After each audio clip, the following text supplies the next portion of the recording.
흔히들 아로마티카를 그냥 클린뷰티 화장품 회사 이 정도로만 생각하시는데요. 만약 그렇게만 보신다면 이 회사의 진짜 핵심을 놓치시는 겁니다.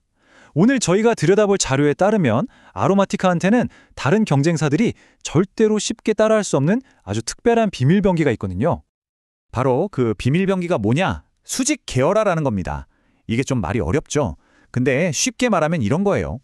원료를 구해오는 것부터 시작해서 연구개발, 그리고 물건을 만들어내는 것까지 모든 걸 회사가 직접 다 해버리는 거죠. 바로 이 개념이 아로마티카가 왜 그렇게 강력한지를 이해하는 첫 번째 열쇠라고 할 수 있습니다. 오늘 우리가 분석해볼 자료는 이 모든 상황을 딱 한 문장으로 정리하고 있어요. 바로 클린뷰티의 수직 계열화 혁신. 이 문장, 앞으로 우리가 살펴볼 모든 내용의 심장과도 같은 거니까요. 꼭 기억해 주세요. 자, 그럼 오늘 분석은 이런 순서로 진행될 겁니다. 먼저 아로마티카가 도대체 어떤 혁신을 이뤄냈는지 보고 그 엄청난 성장 엔진의 비밀은 뭔지 한번 파헤쳐 볼 거고요. 물론 좋은 얘기만 할 수는 없겠죠. 우리가 반드시 체크해야 할 위험 신호들도 짚어보고 이걸 토대로 제일 중요한 주가 시나리오와 최종 투자 전략까지 아주 시원하게 정리해 드릴게요. 네, 첫 번째 파트입니다. 아로마티카는 스스로를 클린뷰티의 혁신가라고 불려요.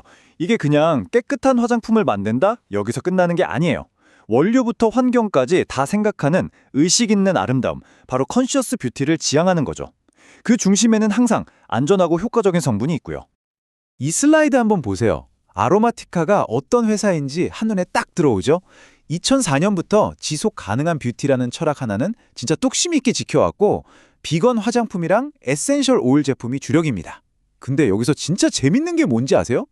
우리나라 K-뷰티 브랜드 대부분이 OEM, 그러니까 공장에 맡겨서 만들잖아요. 근데 여긴 달라요. 오산에 자체 스마트 팩토리를 가지고 있다는 거.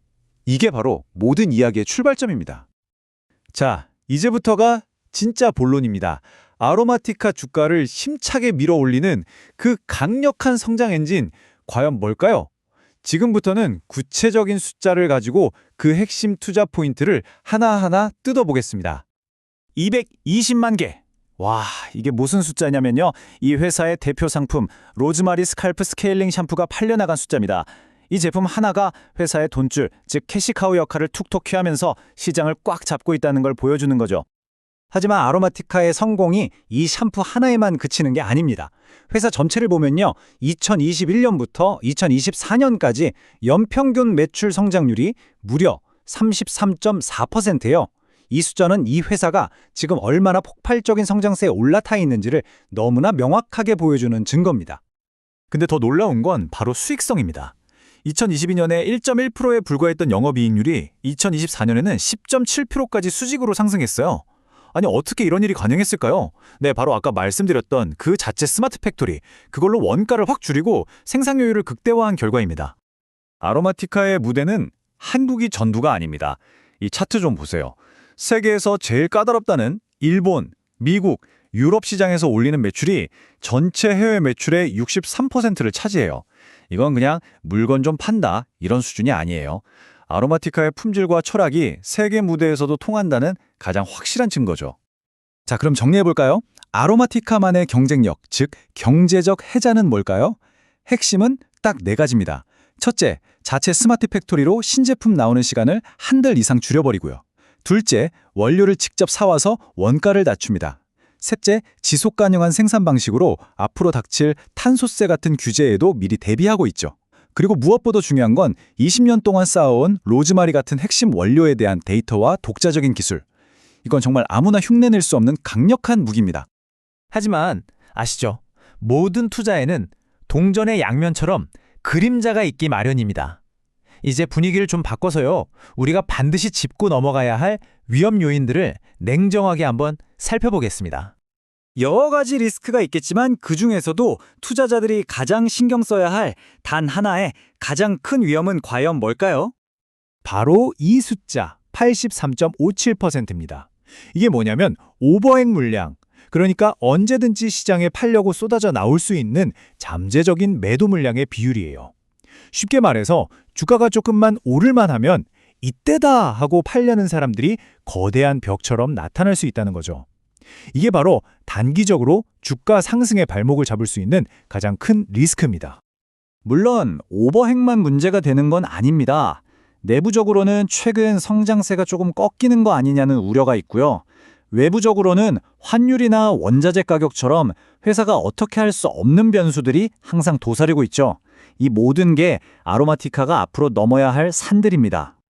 자, 드디어 이번 분석의 하이라이트입니다. 지금까지 우리가 살펴본 장점과 단점들을 모두 모아서 전문가들이 이 주식의 미래를 어떻게 보고 있는지 구체적인 시나리오와 적정 가치를 통해서 확인해 보겠습니다. 보고서를 보면 크게 세 가지의 시나리오가 나옵니다. 해외 매출이 터지고 신제품이 대박나는 가장 좋은 시나리오에서는 최고 2만 원까지도 볼 수 있고요. 반대로 오버행 압박이 계속되고 지지선마저 무너지면 7,500원까지 떨어질 수도 있습니다. 그리고 무난하게 실적이 개선된다고 봤을 때의 기본 목표가는 13,000원입니다. 그렇다면 지금 주가는 싼 걸까요? 비싼 걸까요? 이 PER 비교 차트를 보면 답이 좀 보입니다. 아로마티카의 PER은 27배 수준인데 이건 이미 높은 성장을 하고 있는 다른 기업들과 비슷한 프리미엄을 받고 있다는 뜻이에요. 핵심은 이거죠. 시장은 이미 너희는 앞으로도 엄청나게 성장할 거지? 하면서 높은 점수를 미리 줬다는 겁니다. 이제 아로마티카는 그 기대를 실적으로 증명해야만 하는 숙제를 안게 된 셈이죠. 이런 분석들을 종합해서 해당 보고서가 내놓은 보수적인 1년 목표 주가는 13,000원입니다. 현재 주가랑 비교하면 대략 30% 정도 오를 여력이 있다고 보는 거네요. 이제 정말 마지막 순서입니다. 이 모든 정보를 다 종합했을 때 우리는 과연 어떤 최종 투자 전략을 세워야 할까요? 자, 보고서가 내린 최종 결론은 중장기 분할 매수입니다. 이게 무슨 뜻이냐면요. 단기적으로는 오버행 때문에 주가가 흔들릴 수 있으니 한 번에 모든 돈을 다 넣지는 말라는 거예요. 대신 이 회사의 장기적인 성장성을 믿는다면 시간을 갖고 천천히 꾸준히 주식을 모아가는 전략이 유효하다는 뜻입니다.